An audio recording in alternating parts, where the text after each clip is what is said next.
Now, speaking of liars who are massive censorship advocates, Texas Governor Greg Abbott, who we have documented many times before, is one of the most egregious and aggressive censors when it comes to trying to silence Israel critics in the United States. He was someone who sponsored one of those bills that made it a prerequisite to having a contract with Texas to certify that you vow never to support a boycott of Israel. Otherwise, you will lose your job as a contractor in Texas. You're free to boycott any other country in the world. You're even free to boycott other American states. You can boycott North Carolina or Indiana if you don't like their trans bill. You can boycott New York if you don't like their abortion bill. You're free to boycott anybody, just not Israel. And multiple red states adopted a direct attack on free speech of that kind, only for it to be ruled repeatedly unconstitutional by the federal courts. And now Greg Abbott is back. And before we get to what Greg Abbott is doing, let's look at Senator Tom Cotton. He went on Fox News, which has been a celebratory frenzy for months about the virtues of campus censorship in order to protect Israel. And here's what he said about the students who are walking out in protest. You see them peacefully assembled there. This is what Tom Cotton, self-proclaimed free speech champion, had to say. That if Eric Adams won't send the NYPD to protect these Jewish students, if Kathy Hochul won't send the National Guard, Joe Biden has a duty to protect these Jewish students from what is a nascent pogrom on these campuses. These are scenes like you've seen out of the 1930s in Germany. They should never be witnessed or tolerated here in America in 2024.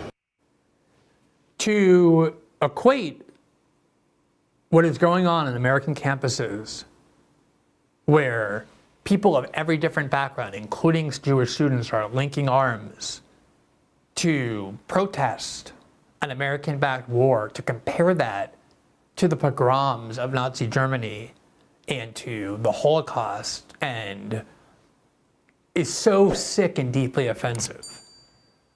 But that shows you the desperation, the masters who they serve, that they are willing to say anything and do anything in order to abridge the free speech rights of Americans. Notice, they don't care at all if Americans say the most vicious things about the United States government and its leaders. You can say Joe Biden is a corrupt communist and his brain is melting, and the United States government is just an oligarchy that is in bed with the CCP.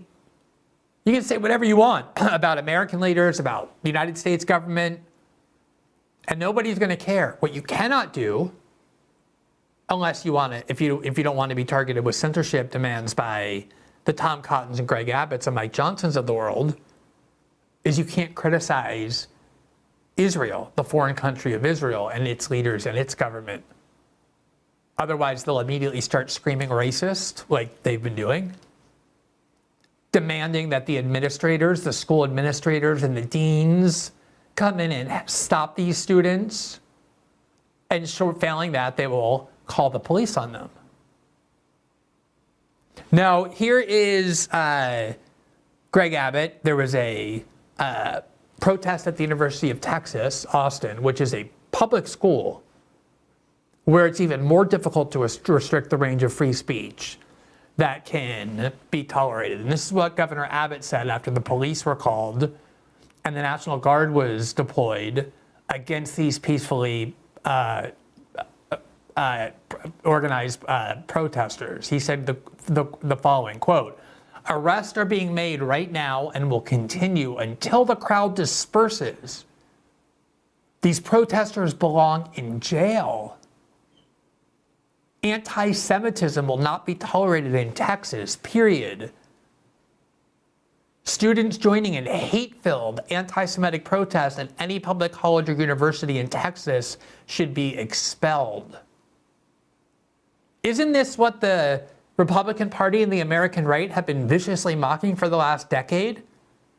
The idea that if you express a view about trans people or black people or Muslims or immigrants or women, on college campuses that some functionary or official somewhere deems to be hateful, sufficiently hateful, or likely to incite violence against that group, that you should be punished and arrested? This is exactly what has been denounced and mocked, this idea. He's saying that what these protesters are guilty of is anti-Semitism, expressing hateful views. That is protected political speech in the United States. This is such an obvious assault on First Amendment free speech rights, every bit as much as that law that I referenced earlier that he championed for so long until a court struck it down. Here, by the way, on June 9th, 2019, is the same Governor Abbott, who frequently visits Israel. He worships Israel for his own religious and cultural reasons. And here is what he said about that law that he championed. Some colleges are banning free speech on college campuses. Well, no more, because I'm about to sign a law that protects free speech on college campuses in Texas. Look at this free speech champion. He's signing a free speech law. Shouldn't have to do it. First Amendment guarantees it. Now it's law in Texas. Hypocrisy this nauseating and glaring and sickening is rarely seen. He has been pitching himself as a free speech champion. He said, I'm going to sign in my office right now a law that bars censorship on American college campuses. The First Amendment. And then he turned around this week and said, people who protest against the Israeli war in Gaza and who are guilty of hate speech should be arrested. And he called the National Guard on them.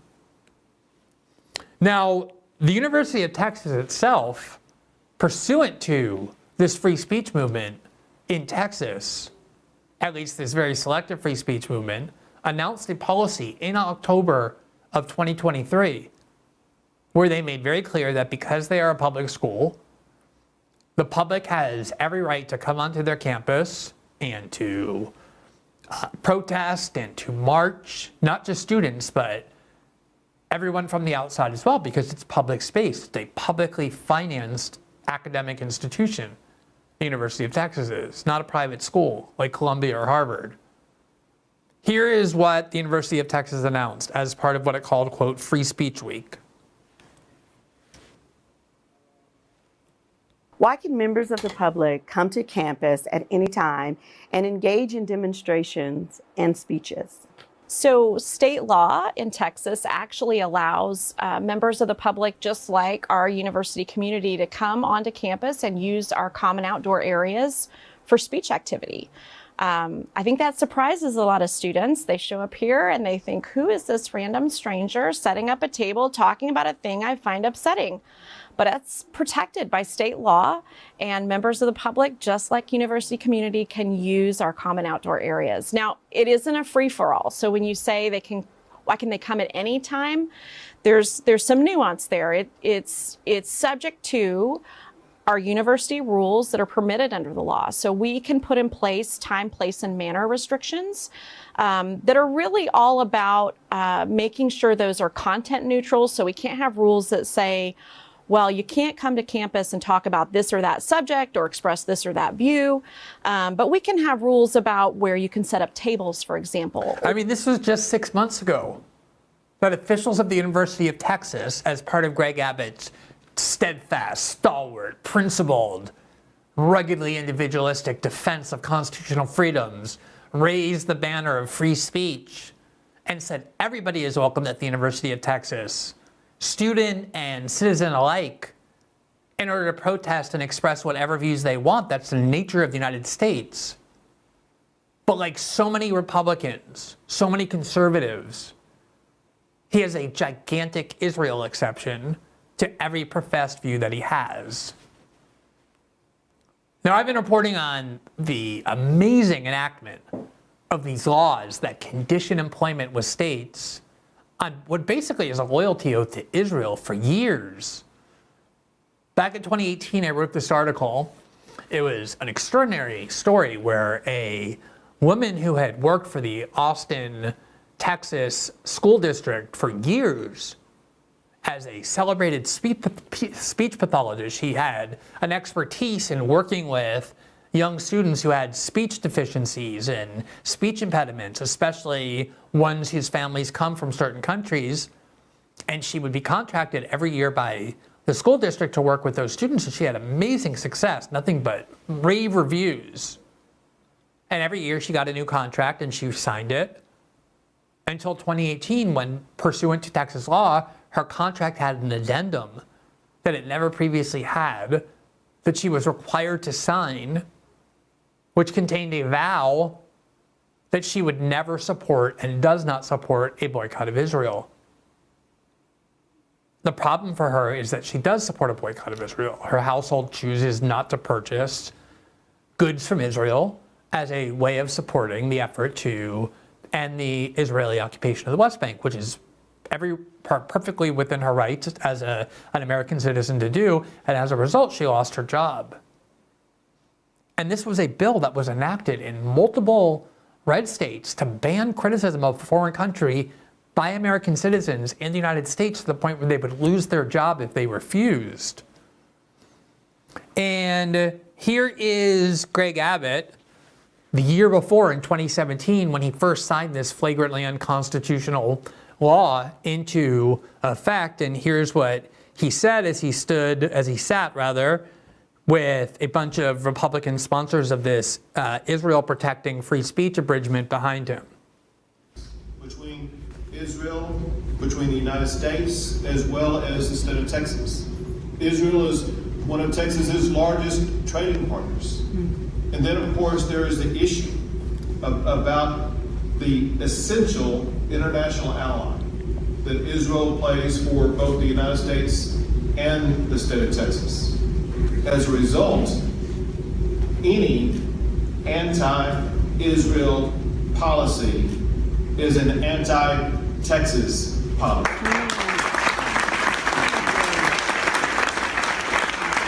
An anti-Israel policy is an anti-Texan policy, pronounced the Republican governor and free speech champion. You can criticize any other country you want. You can attack your own fellow citizens and their states and boycott them all you want. But somehow, to be a good Texan, one eligible for jobs in Texas, that requires full-scale support for Israel and its foreign government. This is the kind of insane extremism that has permeated Republican politics for a long time. The Democrats are equally enthralled to Israel for different reasons. Obviously, the very powerful pro-Israel lobby is a major part for each. And there are a lot of Democrats who have all kinds of loyalties to Israel for their own religious and cultural reasons, but a big reason why it's so predominant in the Republican Party is because Greg Abbott, people like him, have a very strong religious belief that not just Israel, but the Jewish people are chosen by God, and they speak of this openly. And they have every right to that religious view. What they don't have is the right to impose that view on others through this series of censorship laws designed to abridge the free speech rights of Americans in the name of shielding from criticism this foreign country that they worship. Thanks for watching this clip from System Update, our live show that airs every Monday through Friday at 7 p.m. Eastern, exclusively on Rumble. You can catch the full nightly shows live or view the backlog of episodes for free on our Rumble page. You can also find full episodes the morning after they air across all major podcasting platforms, including Spotify and Apple. All the information you need is linked below. We hope to see you there.